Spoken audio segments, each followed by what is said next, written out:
All right, do I have sound? Let me know if there is sound. Do we have sound this time? We have sound. How utterly freaking bizarre. Listen, I did nothing to any settings. I just logged in, set up the stream as I normally do, went live as I normally do. I've done nothing whatsoever different setting up this live stream. So why on earth was there no sound? How does that even work? How does that I don't understand. I do not understand. Right, just give me a second while I delete that old live stream, or else people are going to be like not understanding what on earth is going on. So I'm going to have to delete that other one. I've made it private already, but I'm just going to delete it completely. All right, delete that. And then I'm going to have to go to Twitter to delete my tweet, or else people will be trying to find that. How annoying. That look, StreamYard is bugged to shit. It's bugged to shit, honestly. Honestly. Right, just let me share this new stream to Twitter. I'm not even going to... Oh, dear me. All right, hashtag. Okay.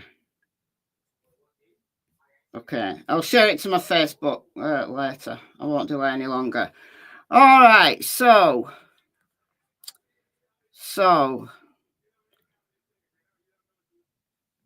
what I want to do is go through. Hold on, still not right on my other screen. There we go. Right, I'm all sorted now. So as I was saying on the previous live that no one could hear, what I want to do is go through all of the new developments. Sebastian turned 16 3 days ago. It's crazy that he's been missing now for 9.5 months. But it's good. It's good in a sense that people are still talking about his case. But what isn't good is the absolute complete circus. Absolute complete circus. But law enforcement have come out and given a small interview to Nick Barris. So if you saw my video from yesterday, I read an update from Nick Barris on his Facebook. But he's had an interview with Eric Craddock from the Sumner County Sheriff's Office. Kimberly, yes, you gifted 5 memberships before the original video. Do you think they'll still go through? Yeah, they'll go through, because it wasn't YouTube that was messing up. It was StreamYard. So YouTube's fine. But thank you, Kimberly. I did thank you. I did thank you on the previous stream, and I read out the names of the people who got the gifted memberships, but no one heard. So, but yeah, they will definitely have gone through. It wasn't a YouTube problem. It was a StreamYard problem, because it's streaming through StreamYard onto YouTube. So it's definitely a StreamYard problem. I could go into the back end and actually look at the names, but I can tell you they've gone through. All right. So we're going to start with that. We're going to start with the interview with Eric Craddock. It's only very short, but we cover everything, don't we? We cover everything. And if you've been watching my daily videos, then you'll know that for the last few days I've been updating on all this complete nonsense. But I thought, I've not been live for a week. Let's go live and just talk about it. You know, not chatting with you for a week. So let's do that. Have people been watching Cold Case Christmas? Those of you who like unsolved mysteries, things like that. Cold Case Christmas will be right up your street. This is over on my other channel, Michelle Walks. So we've got 9 episodes up now. So number 10. Stardust Shorty, thank you for being a member for 25 months. Happy to be an OG.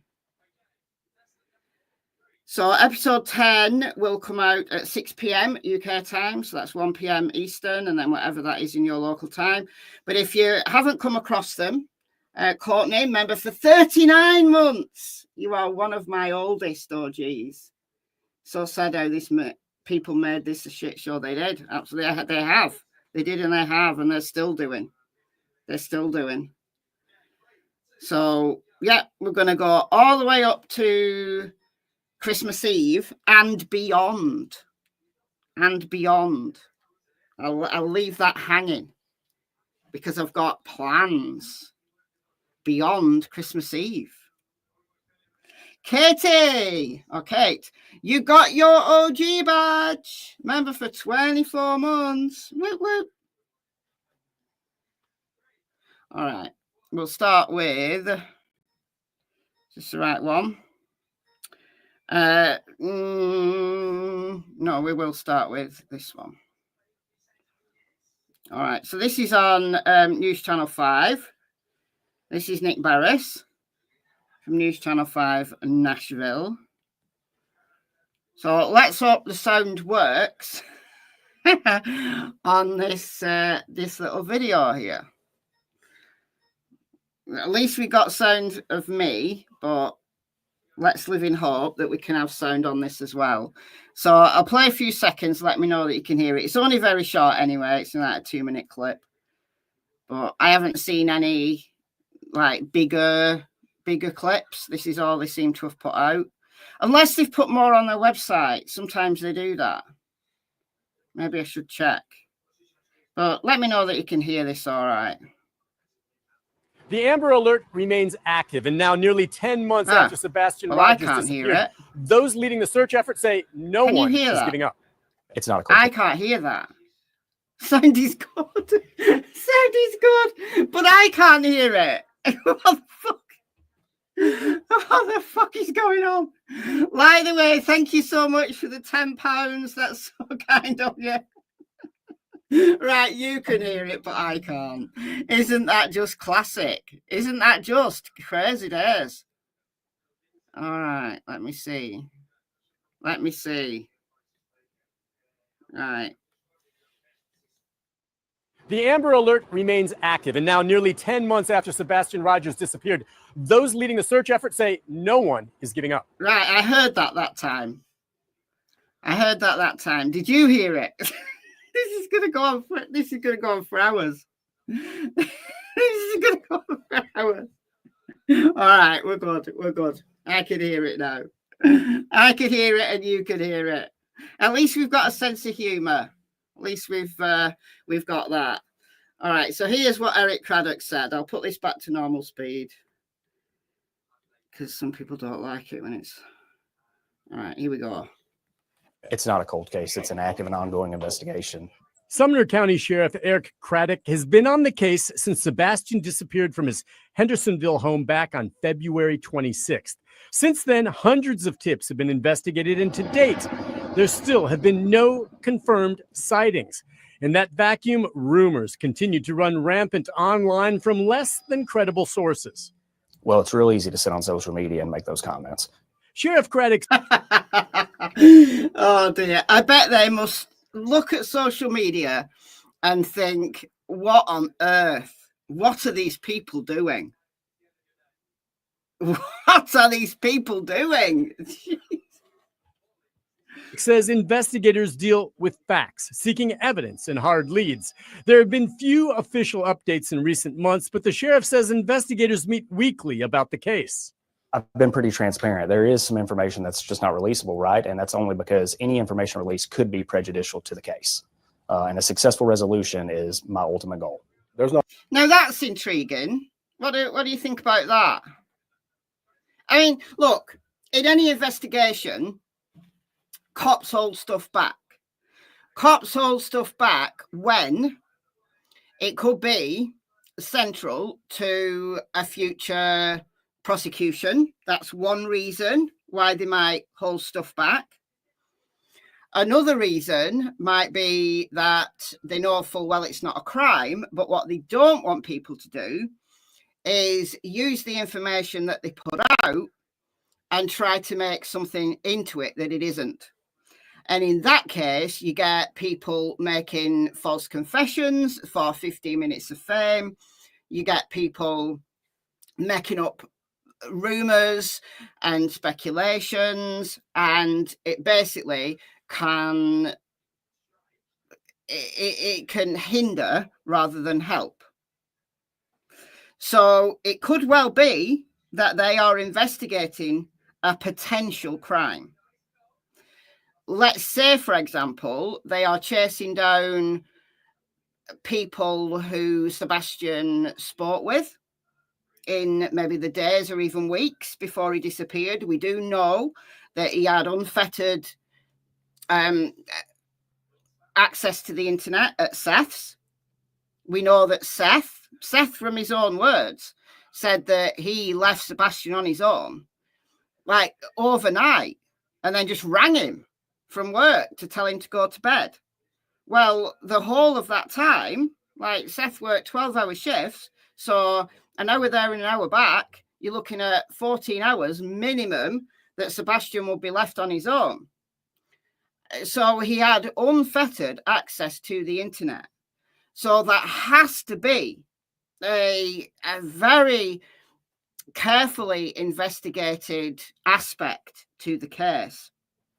And those kinds of investigations can take months and months and months because people are online using pseudonyms. Of course, we're all using pseudonyms online, aren't we? Like, my real name isn't MichelleAfterDark, but that's what my name comes up as when I comment.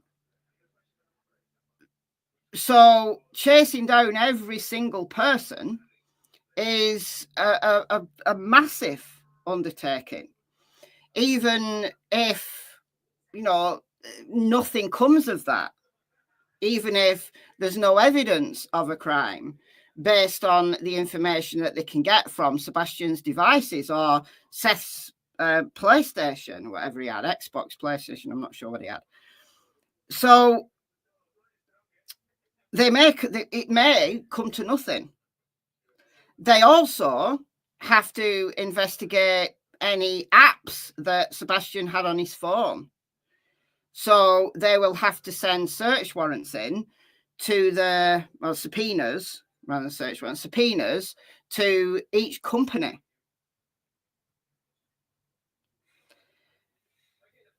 So let's say Sebastian had, 5 apps.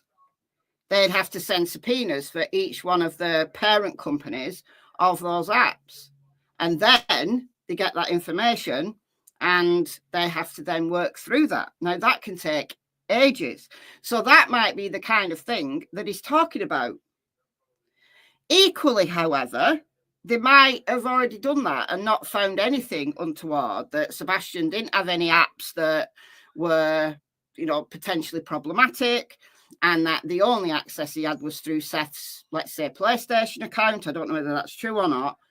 If so, that's just one place that they need to investigate, But it could mean that they've got stuff that they don't think is criminal, but they don't want to release it because they know what a shit show the internet is. I mean, just look at the way that people have treated this 2-minute clip. Look at the things that people have said, that people have read into this 2-minute clip.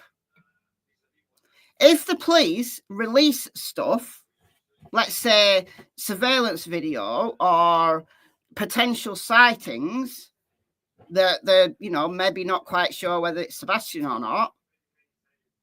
I'm just giving suggestions here. I don't know. But look what the internet would do with it. I said in a video the other day that you don't deserve nice things. This is why you don't get nice things, because you can't treat them properly. I feel like a parent telling a naughty child who's brought another toy.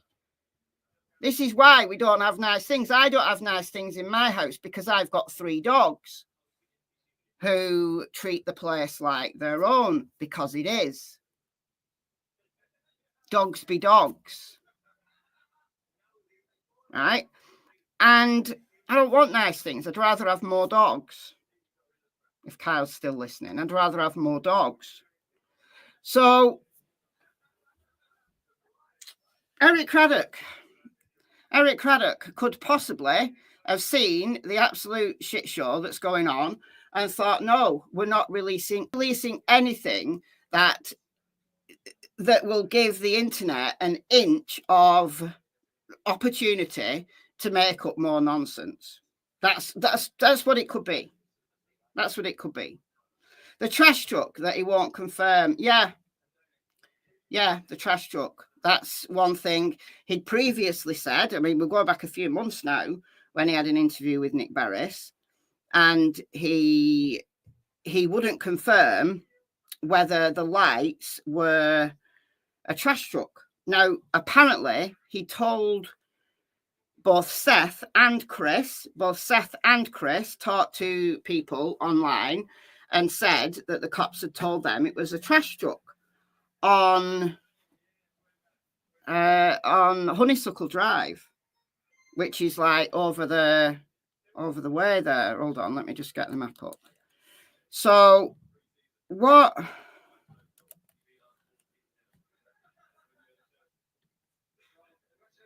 All right, where am I? Let me make this a bit bigger for you.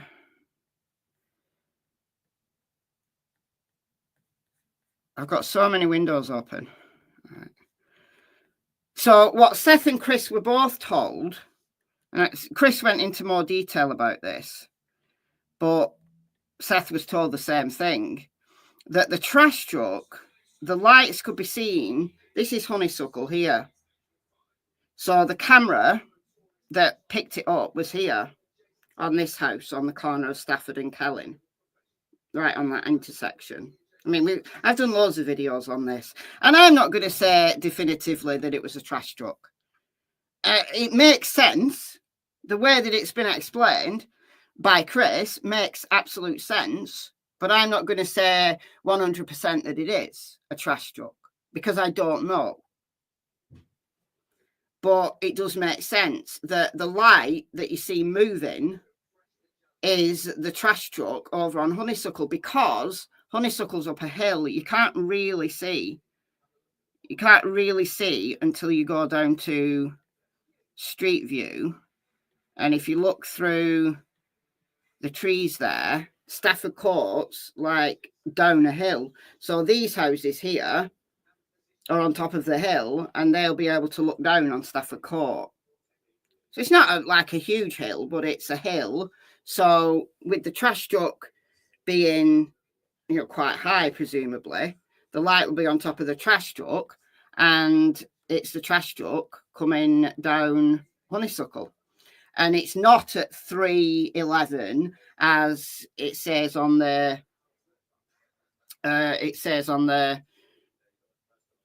flashlights video, because that camera's stuck. It was something past 5, I think, that this trash truck was on Honeysuckle. But Eric Craddock wouldn't confirm that. He wouldn't confirm it. Now, at the time, I thought, I wonder whether they think Sebastian was run over by the trash truck. This was one of the things, and I don't know whether I still think this, but I can't discount it. That I thought maybe the reason why they're not confirming it is because they think Sebastian was run over by the trash truck. Not on Honeysuckle, but as that maybe the trash truck was going up Kelling or on Long Hollow or even on Stafford. And the trash guys either didn't know they'd run him over, maybe if they were on, let's say, Long Hollow, maybe they didn't know they'd run him over. They thought they'd hit like a, I don't know, a fox or a deer or something. They didn't know they'd hit a human. And I think that's why the cops spent so long, they spent a very long time searching along like this stretch of Long Hollow, like down this wooded area. And that also led me to think, well, maybe the cops think that, you know, he was run over. The trash guys didn't stop, whether they didn't stop because they were too scared or they didn't stop because they didn't realize that they'd hit a human. You know, because it's really dark around there. Now, obviously, the trash truck's going to have lights on it, but if you know, you're not quite paying attention, you might have hit something, not realize what you've hit. You know, have a look, you can't see anything, so you just assume it's an animal. So the cops might be thinking, well, Sebastian might have kind of crawled, like in a disoriented fashion, might have crawled like away from the road. And that's why they were searching, like, you know, I don't know how many feet they went in, but they were searching all along this stretch. And potentially that might be one of the theories that the cops are still working from. And it might be that. It might be that they don't want to talk about. But I don't blame them. I don't blame them at all for not wanting to release stuff, even if they know that it's not of, you know, criminal significance. They're not going to release it just to create a more of a shitstorm than it is already. Not a day that doesn't go by that I don't think about Sebastian. EMA Director Ken Widener has headed up search efforts around Sebastian's home and beyond from the very beginning, and it is his team that stands ready to act on any credible lead that comes from the tip line. We have canine. Another thing that they won't want to release are the search grids. You know, they would be useful to people who genuinely want to help, who genuinely want to search. And they might make those available to somebody who isn't law enforcement, but is, you know, maybe has got credentials in some other way. But they're not going to release them to the internet. There's no way that they're going to release things like search grids to the internet, even though people who aren't in it just for the shitstorm, you know, might find them useful. I can understand. I would like to see them, but I can understand why they're not going to show those. So that's another thing that they will have a wealth of that could help some people to, you know, say, all right, he's definitely not in that area, and he's definitely not in that area, and he's definitely not in that area. But I can understand why they don't release that. So that's another piece of information that you're never going to see. I mean, those kind of things don't get released anywhere. Just in case it does turn into a criminal investigation. You know, they don't know at this stage, so they're not going to release all the search grids, because if a perpetrator has murdered him and has got his body stashed somewhere, releasing the search grids gives that perpetrator a way to move a body into an area that has been extensively searched. The idea being that, you know, a perpetrator might think, well, they've searched that really well, so they're never going to go back to that area, so I'm going to move the body there. Because that's what some perpetrators do. They keep a very close eye on the police investigation, and then they move the body to a place where either the police has already searched, or if the police are getting close to the place where that body is, then they move that body to another location. So what they don't want to do is release that kind of information if they're not sure whether or not it's criminal. Not on standby. We have search teams on standby. We've got drones ready to go, and we go. The question of what happened to Sebastian very much still remains open. And to date, nothing has been ruled out, including the possibility of foul play. And on that note, District Attorney Ray Whitley tells me he gets updates on the case nearly every week. And he does stand ready to prosecute if it ever comes to that. Nick Barris, News Channel 5. So I thought that was a useful little piece. I'd like to know what else Eric Craddock said. But then again, I always do. I always say, why don't they just release the full interview? Why do they play clips? It annoys me. But the fact that they're keeping the district attorney apprised is not unusual, because this is a high-profile case. This is a missing child who is high-profile. So, of course, the district attorney is going to want to be kept apprised of everything that's going on. So that doesn't mean to say, as some people have said, that they are close to a prosecution. Doesn't mean that at all, or that they're close to an arrest. It doesn't mean that at all. It means that the district attorney doesn't want to be caught out, that the district attorney doesn't want to be, out of the loop, not be up with the most, important or newest information. And then suddenly there's an arrest, and then he's got to, his officers then got to kick in gear. No. A creator wrote to the DA about her theories of mistreatment of Sebastian without proof. Oh, I bet they have a big file of all that stuff. And I bet they put it in the big round filing cabinet that may sit either under their desk or near their desk, otherwise known as a bin. No, they probably save all that stuff. They probably save all that stuff so that they can have a laugh. If they have a bad day, they can get their crazy file out and have a look through it. Anyhow, some of you will have seen this one. Seth did a little interview. I played a clip from it the other day, but this interview's got a little bit more of Seth saying that he's met with the police, which is good. Seth's been going on and on and on about, not being kept abreast of what's going on by the police. And I can understand why the cops might not want to talk to Seth very often because he's got a big mouth. Right? He has. And they can't tell parents everything. They never do. Even if the parents are completely cleared. And in this case, as far as we know, no one's been cleared. Having said that, no one's a suspect.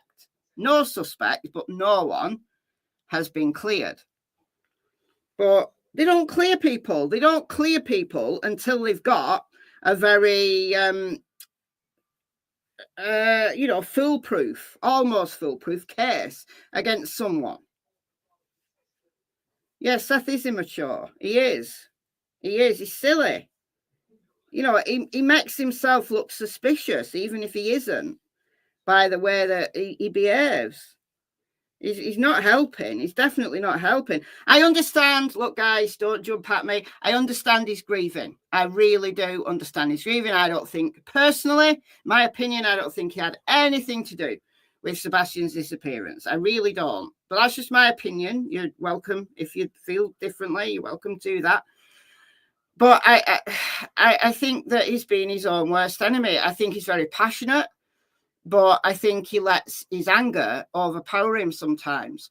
And the same can be said for Chris. Chris is exactly the same. Katie has a type of guy that she goes for, because Chris is a hothead as well. We saw that early on in the investigation, and I'm glad that Chris cooled down and doesn't engage now. In the first couple of weeks, if you were in the Facebook groups in the first couple of weeks that Sebastian was missing, Chris was all over, like correcting people and giving out information, getting into really bad arguments. And I was sitting there thinking, oh my God, Chris Proudfoot, please log off. Please log off, because you're not helping. And he got the hang of it. Chris got the hang of it. And quite rightly now, he doesn't do that. But Seth, on the other hand, is still doing that. Seth has made this into a circus, and I get it. He's grieving, but if he wants to, throw swords at people, he shouldn't be doing it in public. He really shouldn't be doing it in public. He should take his anger out on something else, buy a punch bag, go to a boxing gym, whatever he can do. Just don't do it online. And the group of people that he's associated himself with, I've said this many times before, are using him. I believe that they are using Seth. Teresa, member for 2 months. Fine, Sebastian. Absolutely. Exactly, Dawn. Seth has all the wrong people around him. He fired the people who genuinely wanted to help, who had the credentials, who had the training. He fired those people. And now he's surrounded by a group of people who, in my opinion, are preying on his grief for their own reasons, for their own, I don't know, publicity, clout, I don't know, money. I have no idea what it's for. I think Dog the Bounty Hunter, it's to stay relevant. It's to stay relevant. All right, let's play this. 2 minutes. This is from News Channel 5. Oh, no, sorry, News Channel 6. Wait on your side. Now to the latest in the search for missing Middle Tennessee teen Sebastian Rogers. For the last 9 months, law enforcement has scaled back searches to an investigative format. The FBI is offering a reward for information. Recently, Dog the Bounty Hunter joined the search and helped raise the reward amount, all while Sebastian's biological father continued. I'll say this again. I do not believe that Dog the Bounty Hunter will ever give a reward. I believe that's part of the publicity stunt. I don't think they're really looking for Sebastian, or at least they don't think they'll find him. I think the dog tip line is all just a big farce, and it shouldn't exist. It should not exist, because people ringing Dog's tip line are contacting people who they've no idea who's going to answer the phone, who Dog has got as a secretary, as a phone assistant person.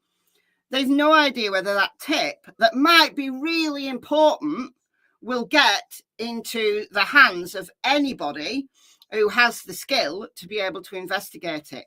Please do not send tips to Dog the Bounty Hunter's tip line. Send them to the cops. If you need to be anonymous, find Crime Stoppers. Crime Stoppers. You can ring them anonymously, and they will then pass that tip on to the cops on your behalf. So if you know something, that's a credible tip, and you need to be anonymous for whatever reason, ring Crime Stoppers. Don't ring Dog the Bounty Hunter. Find the Crime Stoppers number in your area and ring them. That's what you can do. Has he even searched? Who's Seth? Well, he used to stand there, near his truck and coordinate people who turned up. And I didn't have a problem with that at the time. And people who were, giving out flyers and putting posters up, that was great. That was all great when Seth was doing that in the early days. And then he gathered this group of people who are just in it for all the wrong reasons, and who are making his life worse, in my opinion.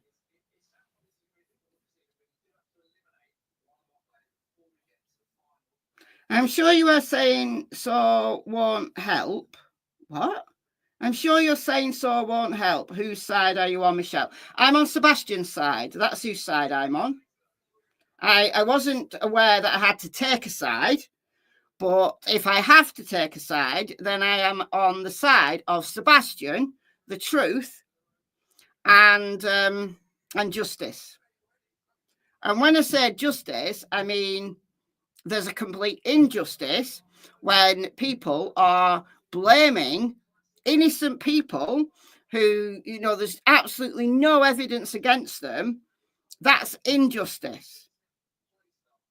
So I'm on the side of justice. Therefore, I am trying my best to break down misinformation so that more injustices don't occur.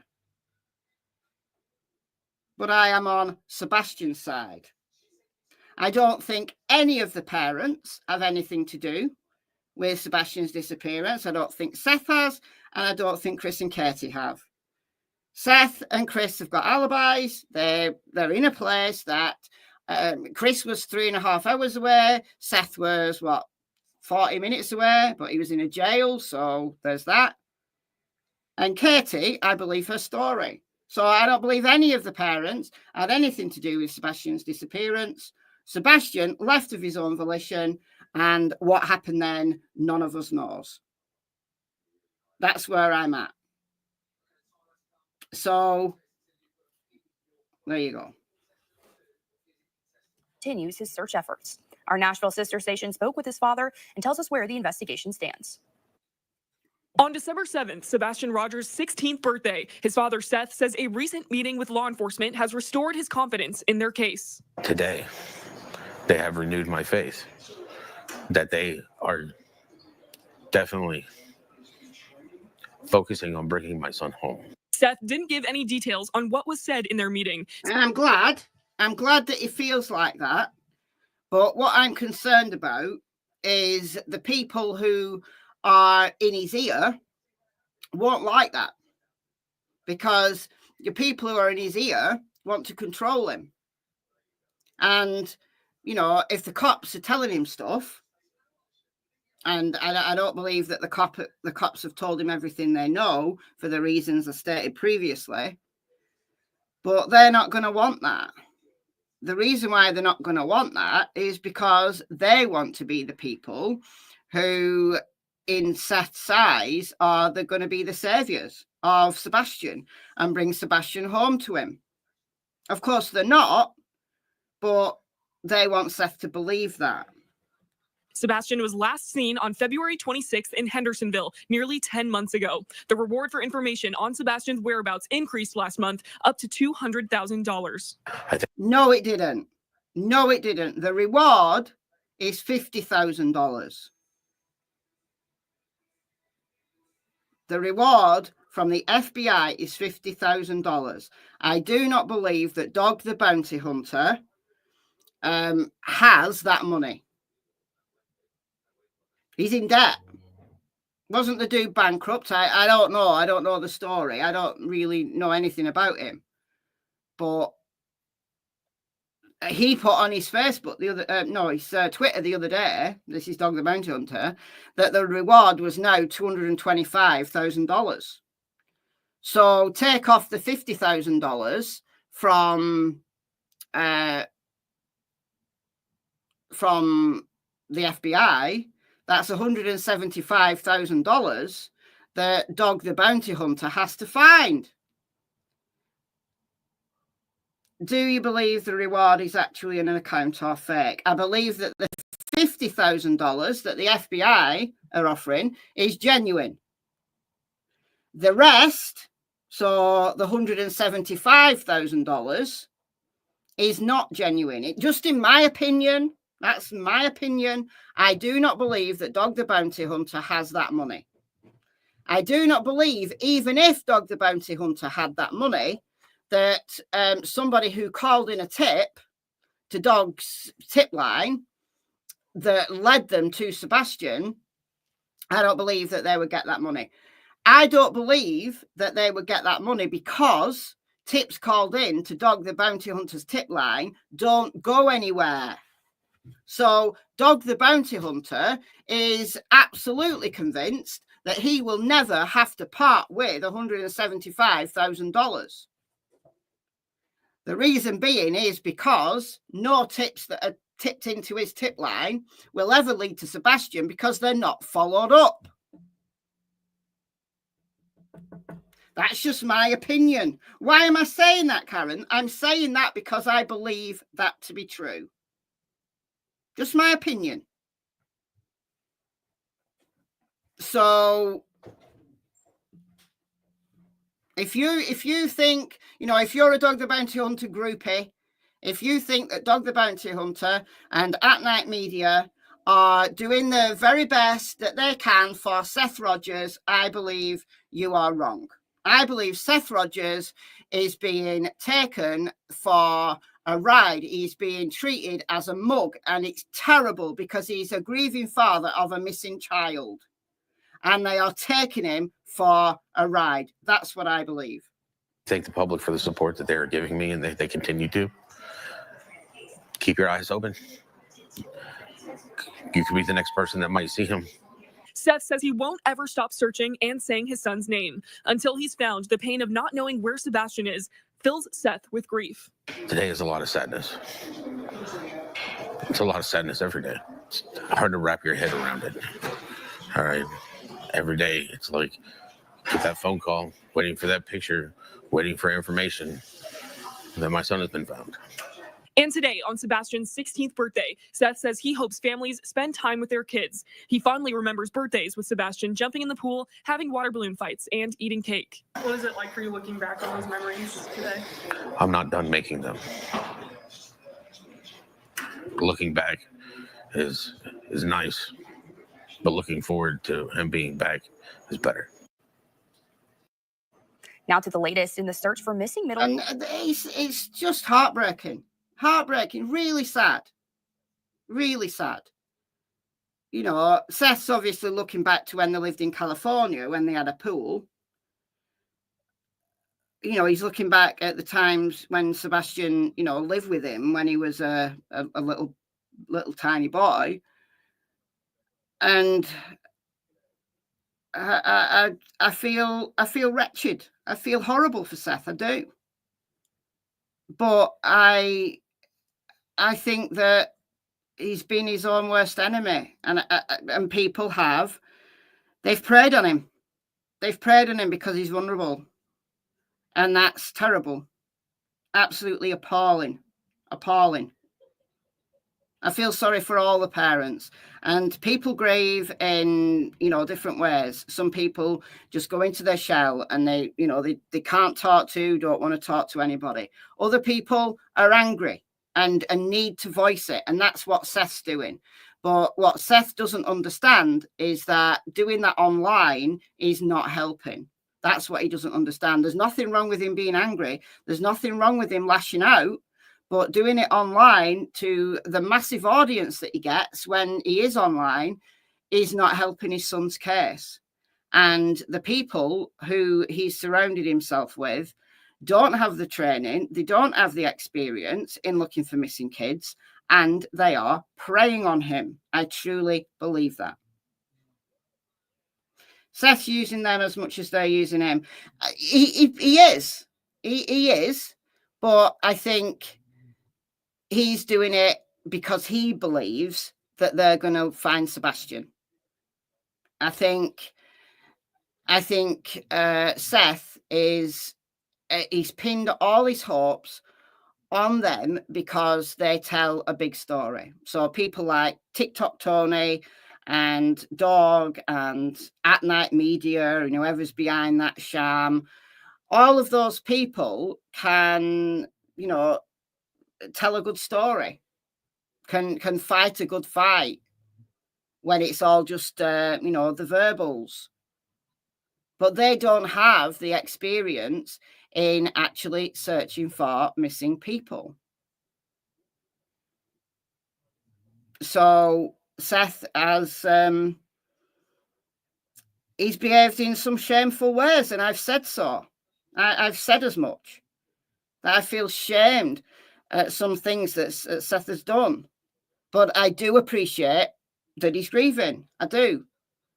But he absolutely needs to back off. And I'm glad that he's spoken to the cops. And I hope that he's taken on board what they say. And I hope that he can see through the people who are using the situation.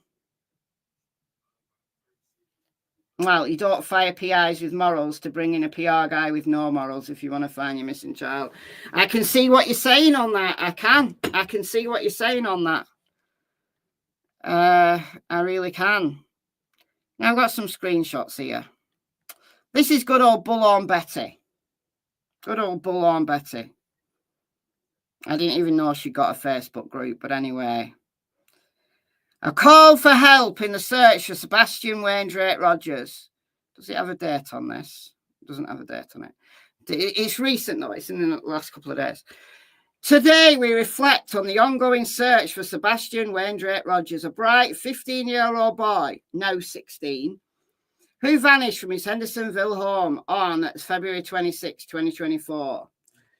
Thank you for being a member for 8 months, Jadzia. Thank you so much. We can but hope. We can indeed. Now 16 years old, Sebastian is deeply loved and missed, and we remain steadfast in our commitment to bringing him home. Now, get this. Sebastian, who is autistic and vulnerable, was last seen wearing black clothing and glasses.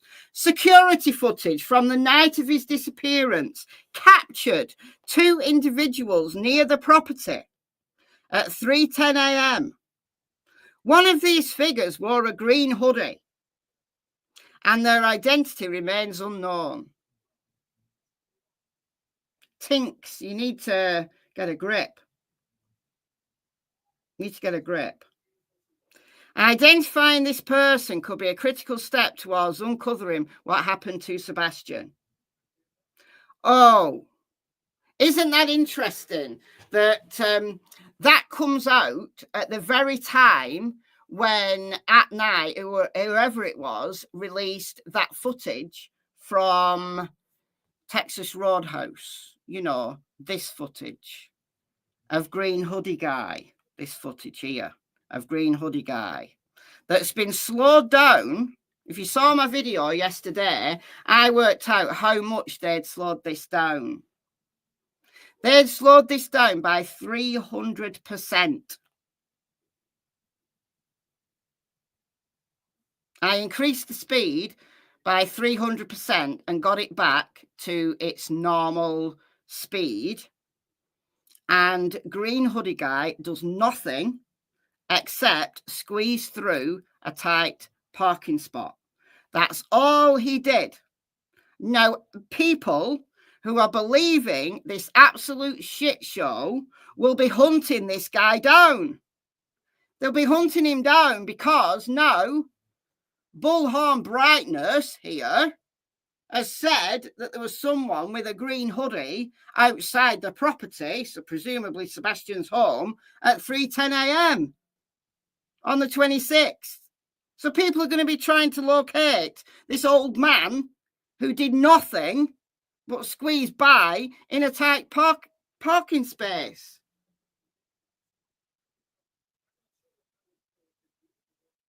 She's saying the torch video was someone with a green hoodie. The torch video. There is no torch video. The flashlights video, they're not flashlights. So why did At Night Media release this slowed down 300%? To make it look like there was something more nefarious than there was. There's nothing nefarious about this whatsoever. If you speed it up, Green Hoodie Guy becomes an alien. Oh, well, yeah. Absolute, complete nonsense. Nonsense. So the reason why it looks like that Katie and Green Hoodie Guy are having a conversation there is because it's slowed down 300%. This is the right speed. This is the right speed.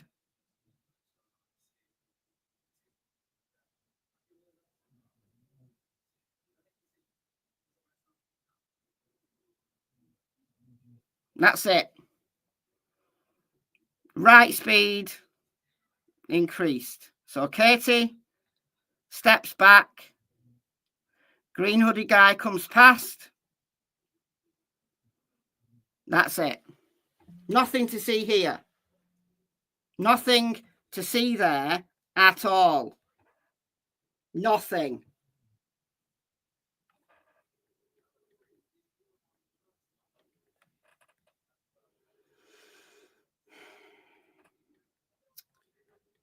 Found this.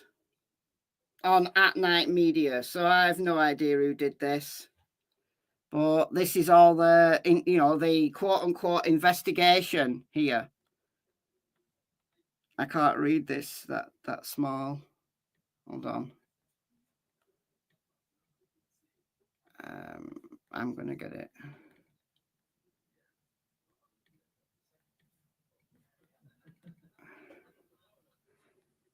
I'm just going to increasing the speed, the size of this for me. So top right, it says unknown subject, green hoodie, stands next to Katie's car as the two exit Texas Roadhouse. It's like, do you know what this reminds me of? An old school comic book. That's what this reminds me of.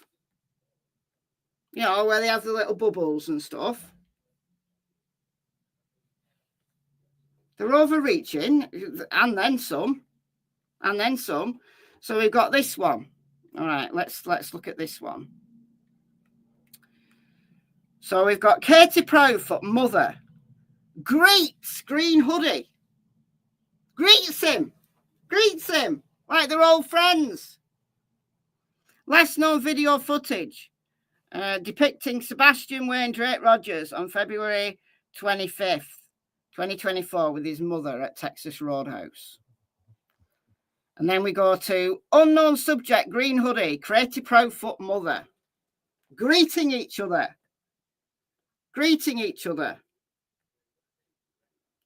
Then we have middle. Unknown subject, green hoodie, Katie Proudfoot mother. Then we have Katie Proudfoot mother steps out of frame. Yes, because she's stepping back so that he can get through. Unknown subject, green hoodie, puts something in a bag. He's got a bag. Puts something in a bag. Where on earth do you see a bag? All right. Then we have bottom. Katie Proudfoot, mother, unlocks vehicle. Unknown subject, green hoodie, puts item away and waves goodbye to Sebastian Rogers for the final time on camera. No, he doesn't. He's moving his arm. Green hoodie goes towards the entrance of Texas Roadhouse as Sebastian and Katie allegedly journey home. They depart at 6:22 local time. Wow. Check out the investigation skills there. Detective at night on the job. All right. Let's watch this again.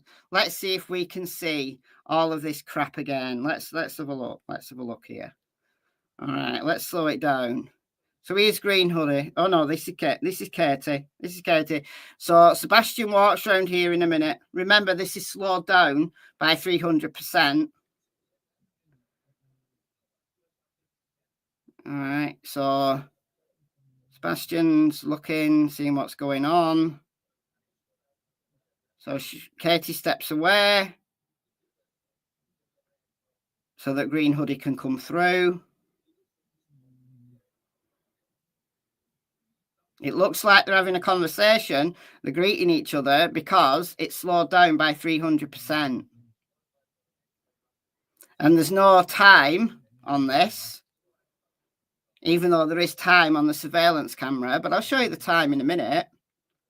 He's not waving. He's moving his arm so he can get by.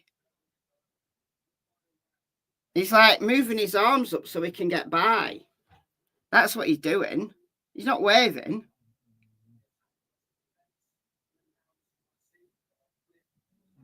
This is normal speed now.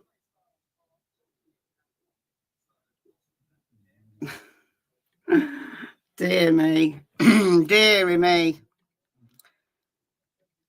I'll show you the times here. So 18:24 and 1 second.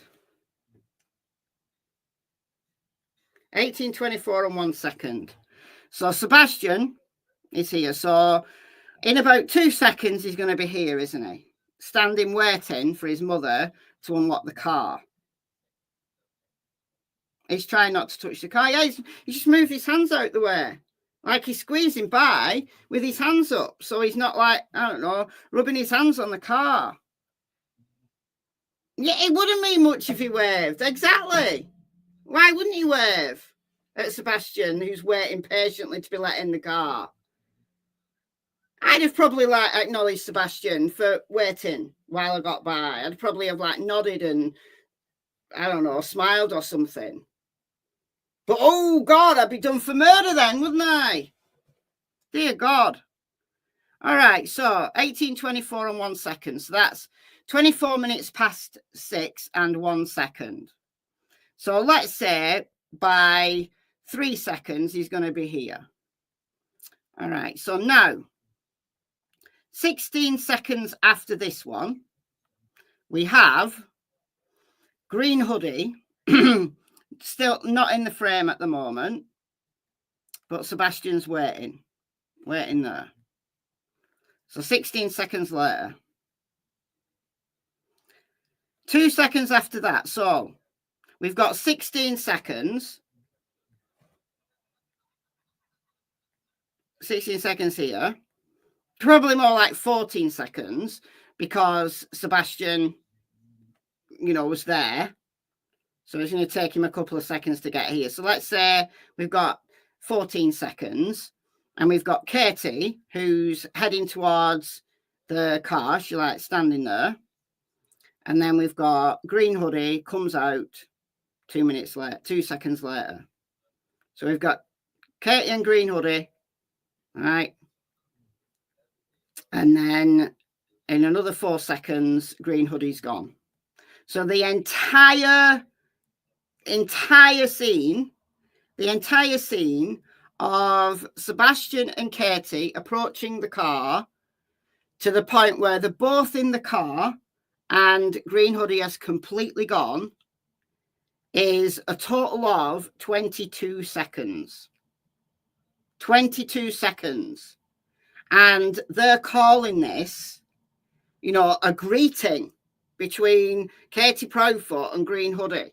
A greeting when the entire interaction took 22 seconds. Well, not the interaction took about 4 seconds. But the entire scene of, Sebastian coming into frame and then green hoodie guy being out of the frame was 22 seconds. From 1 second to 23, so 22 seconds. But the time from green hoodie, like from Sebastian standing here to green hoodie popping out here, is a maximum of 14 seconds. So that's a massive greeting, isn't it? Because by 19, green hoodie's away from the car. Yeah, the hatred that some have for Katie is completely blinding them from being objective. I know. There's nothing in this whatsoever. So the fact that people are putting this online with absolutely no evidence whatsoever of anybody being around Sebastian's property at that time, we have no evidence of that. But to say that somebody was there in a green hoodie is dangerous. It's dangerous for this man, whoever he is, whoever this man is, it is dangerous for him.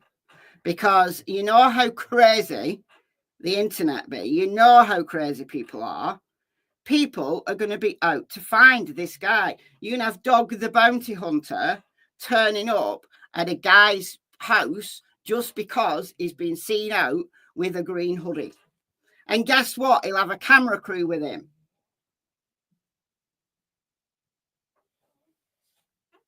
Absolutely nuts.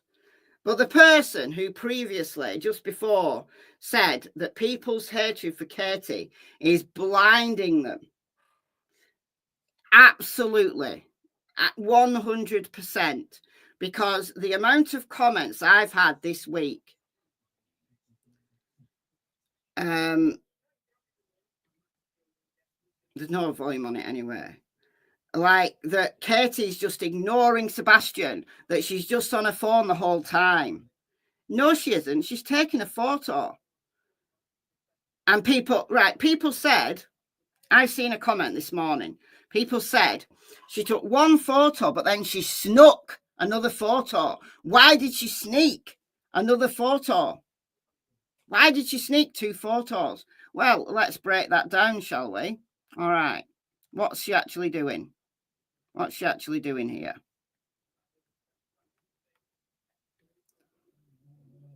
Right, so Sebastian and her are talking. She holds the phone up. You can actually see what's on her phone. She's taking a photo. She's taking a photo. There's Sebastian in the black, and then that's his plate. So you've got that plate and that plate, and then that's probably Katie's plate.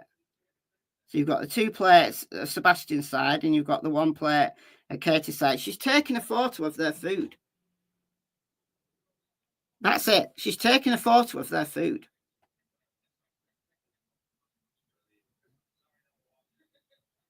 Sneak pics of your daughter, and she hates me taking a pic. That's what parents do. That's what parents do. I've got loads of photos of my kids with their hands over their faces or them turning away because they're at an age where they don't want a photo taken. I don't actually think Sebastian minds having his photo taken. He's not putting his hand over his face. He's not covering his face with his t-shirt. He's sat there while she took a photo. He's posing, yeah. I don't think he minds. I don't think he minds. He's put his hands away from his plate. And she's taking his photo. There is Sebastian. There's the 2 plates on his side. There's her plate. She's taking a photo of him and their food.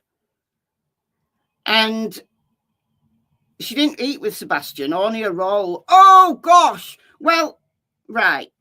The time on this is 6 o'clock. They leave at 23 minutes past. So she might not have eaten anything then, but do you know that she didn't eat anything except a roll?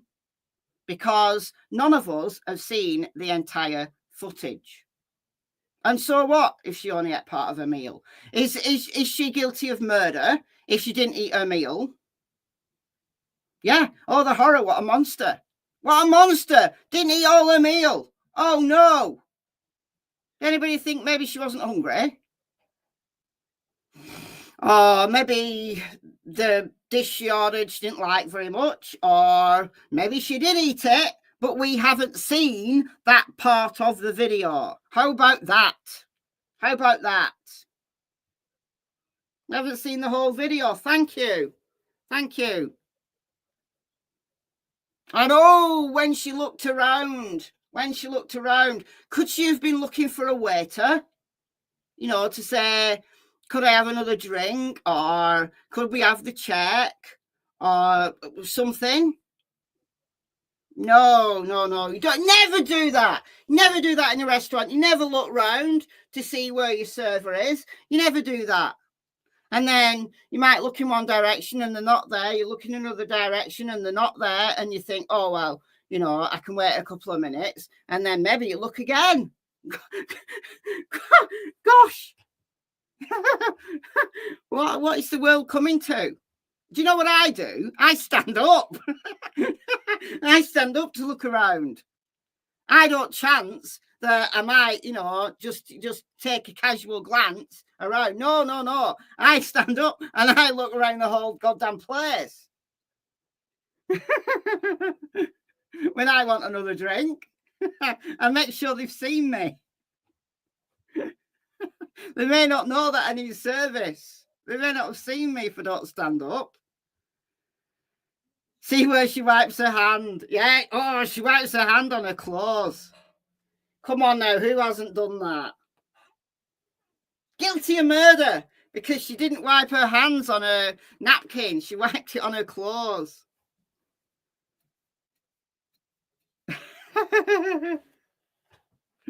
All right, let's have a look at this second sneaky photo. All right, so she takes that one. So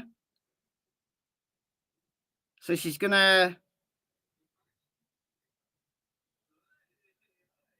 She's looking at it. Sebastian's now tucking in. And she snapped another picture of him eating. She snapped a sneaky picture of him eating. Probably because he's loving his food. He's guzzling it in. And maybe that's a joke between Katie and Chris. Or she's going to send that to Chris saying, look at him shoveling it in as if like he's got hollow legs. Is the server also a suspect? Well, you never know.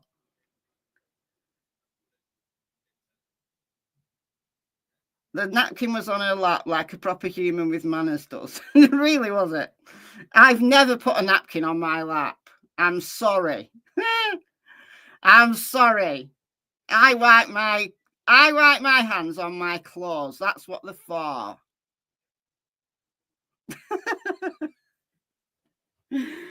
Oh man.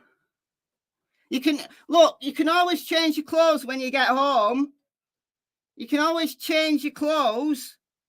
Not that I do, but you can if you want. If you've wiped your hand on your clothes, let's say, oh, your napkin is not going to do it because this is a bit greasy, so you wipe it on your clothes. Well, she's not going to, like, I don't know, meet the Queen of England, is she? She's just going to go home for a Sunday evening. She's probably going to, change into her comfy clothes when she gets home. So what if she has wiped her hand on her clothes? She may well have wiped it on a napkin in her lap. Who knows? But she's guilty of murder because she did these things. She's guilty of murder because she looked round, potentially for the server. She's guilty because she wiped her hand, potentially on her clothes. And she's guilty because she was on her phone taking photos of Sebastian while he was eating. Listen, you guys who are believing this absolute nonsense, please do not give up your day jobs. You will not make it in the police. Unless you want to go and work for, I don't know, Top Cat or, Deputy Dog. Yeah, go and work for Deputy Dog, the bounty hunter. Jesus. But don't give up your day job. Let's watch it again. So there she is. She lines up the shot. Sebastian pauses. There's Sebastian. There's the two plates. There's Katie's plate. She's looking at that. Sebastian starts eating. And then she takes a sneaky one of him eating. I bet you any money. There you go. He looks up, and he doesn't even flinch, bless him. He doesn't even flinch. He's just tucking in to his meal, and she sends that photo. She sends that photo to someone. Probably because it's a running joke that a teenager shovels his food in.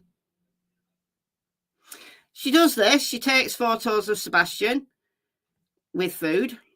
Because if you see the full picture of Sebastian, this is the picture that's on his Amber Alert.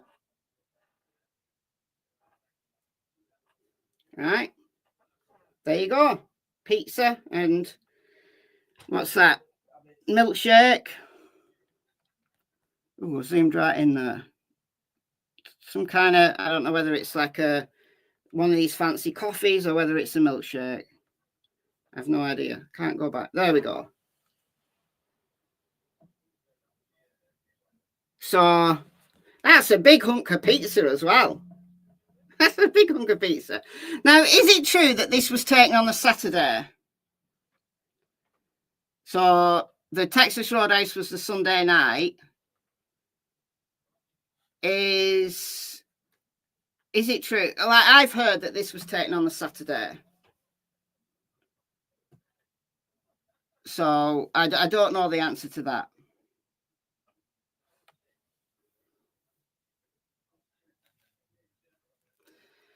It's rude to tell me to calm and quieten down.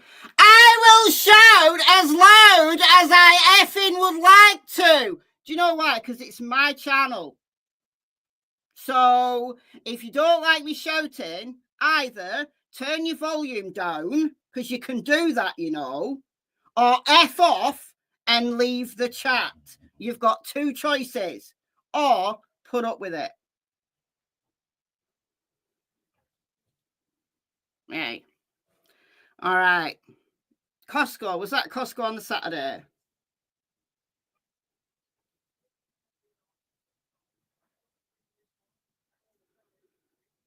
And the other thing people have said is, well, if Katie took a picture of Sebastian, why did she not give that to the police? She did.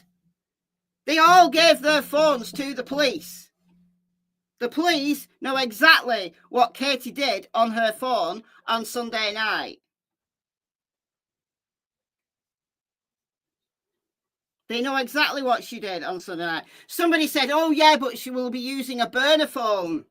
Of the burner phone that she's at Texas Roadhouse with, you don't understand the concept of freaking burner phones. If you think she's going to be using a burner phone when she's at Texas Roadhouse, where there's cameras all over the freaking place, that's not the definition of what a burner phone is used for.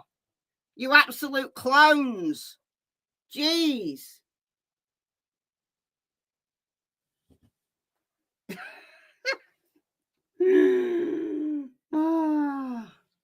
But why do we only see pictures of Sebastian when he was really young, and we don't see Sebastian when, you know, what he was like when he disappeared? Well, we do. This one.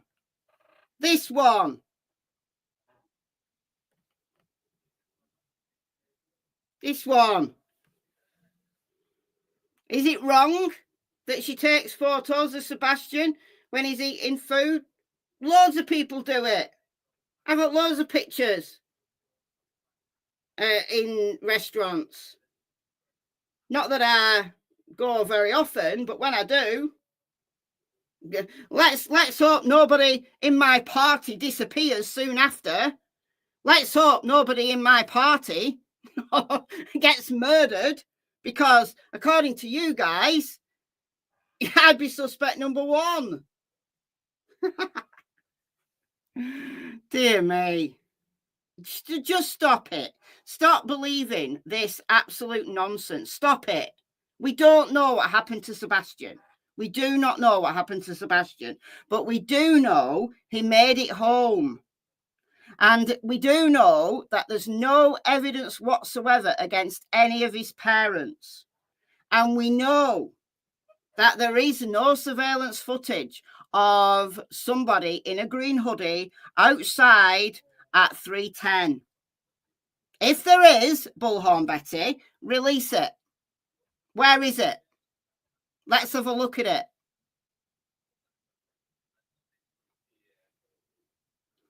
A mega pint of malt.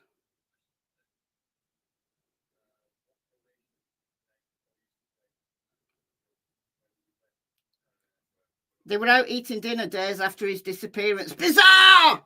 Why is it? They have to eat. Do you think that they're never allowed to eat again? They're never allowed to eat because they got a missing child. I always tell us you're suspect number one. Excuse me. Well, yeah. I may have a guilty conscience. You never know. You never know how many people I've got buried in the fields that I walk around. You don't know. You just don't know what I get up to when I'm out and about, do you? They should be grieving, not carrying on as normal. Oh, no. Well, let me show you some pictures. Hold on 1 second here. Let me show you some pictures. Let me just get them up here.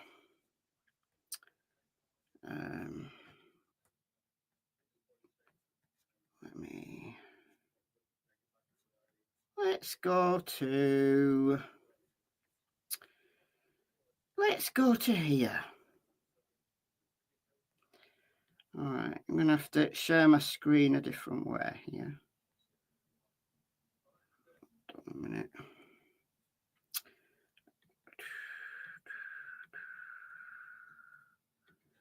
All right.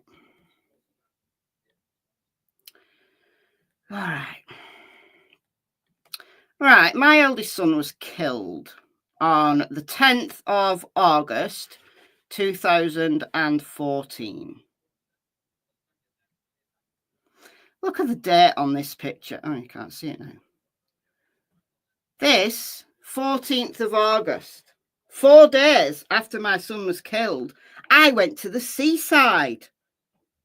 I went to Southport, which is my closest seaside. We went to see the seaside 4 days after my son was killed. Why?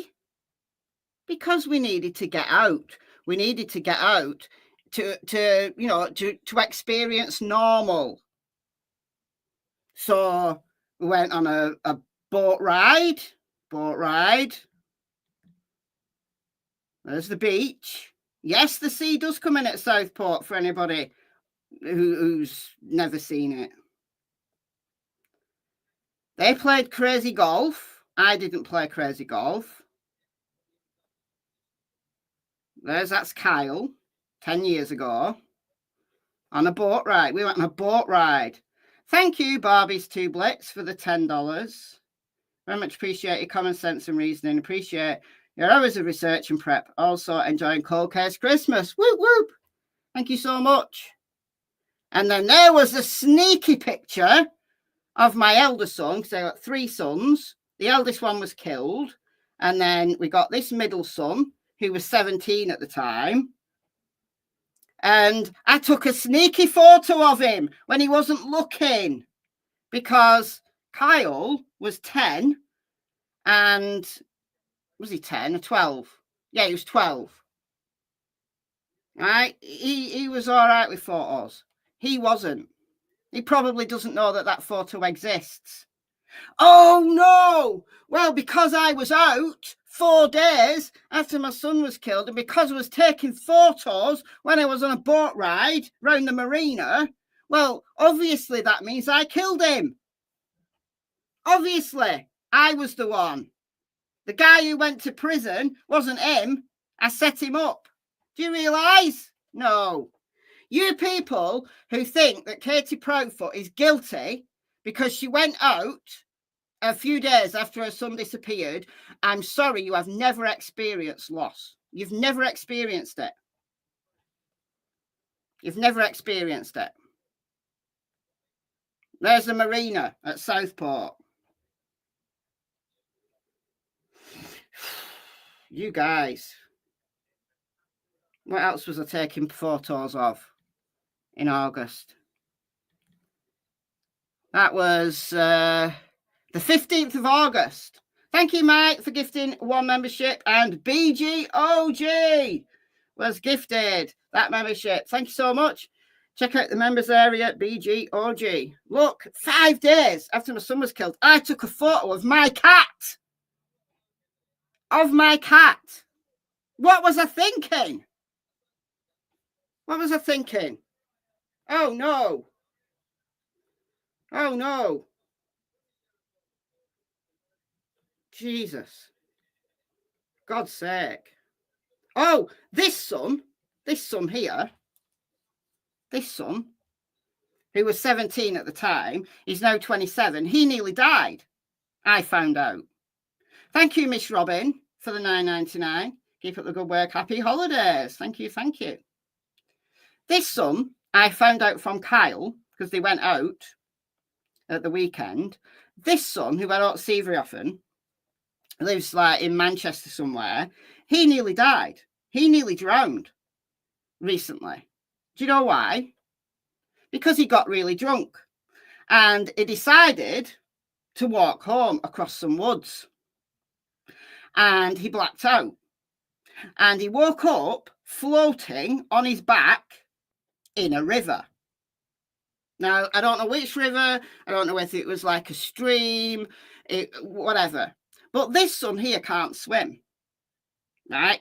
My eldest kids and Kyle can swim. He hates water, always has done. Like me, I hate water. We were actually quite nervous having this boat ride. Thank you so much, Dadzia. Thank you so much for the $4.99. Loving Cold Case Christmas and excited of news that more to come after Christmas. Oh, I'll tell you soon. I'll tell you soon what I've got planned. Tell you soon. So this guy here, right, scared of water like me. We've always been scared of water, right? And he was floating on his back in the middle of the night in these woods, having blacked out. He woke up because his head went under. So fortunately, he was able to get himself to the bank and get out. And some guys found him. Now, they could have robbed him. They could have raped him. They could have murdered him. What did they do? They called him an ambulance. And he went to hospital. And he had to wait in the hospital until they were absolutely sure that he wasn't going to die of secondary drowning. So when I give you statistics like 85% of young men who go missing after nights out turn up dead in waterways, there's a reason for it. It's because young men are ridiculously stupid when they go out and they do stupid stuff like try to walk home and then they black out and they fall in a river. Yes, I am talking about Lex. You could tell him I'm talking about him and all. Kyle's laughing. Look. You lose one son and, you know, people feel sorry for you. If you lose two sons, people are going to start getting suspicious, aren't they? So, you know, yeah, he's okay. He's fine. He's fine. Wait till I see him, though. We're seeing him at Christmas. Wait till I see him. I'm gonna rip into him. I'm going to give him all the statistics about drowning. Anyway, I've gone off topic a little bit, but I have talked about everything that I wanted to talk about. Just wanted to come on here and just tell you that I think Seth has been taken for a ride, but he's his own worst enemy. I think people are so hateful of Katie that they will see anything in anything. And the people who are pushing this green hoodie guy story are, at best, completely irresponsible. Because if anything happens to that man, whoever he is, it's on your head. And I just seriously hope that he keeps his head down. He doesn't come online and say, it was me, like completely innocently, you know, it was me, because all hell will break loose. I just hope he doesn't. Hope he has no idea what's going on. We can live in hope. We can live in hope. Your uncle tried to cross the river. It's a bloody deep one too, the demon drink. It's bad, isn't it? It's bad. Kick his ass. I will.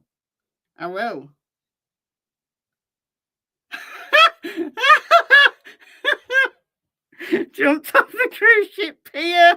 No.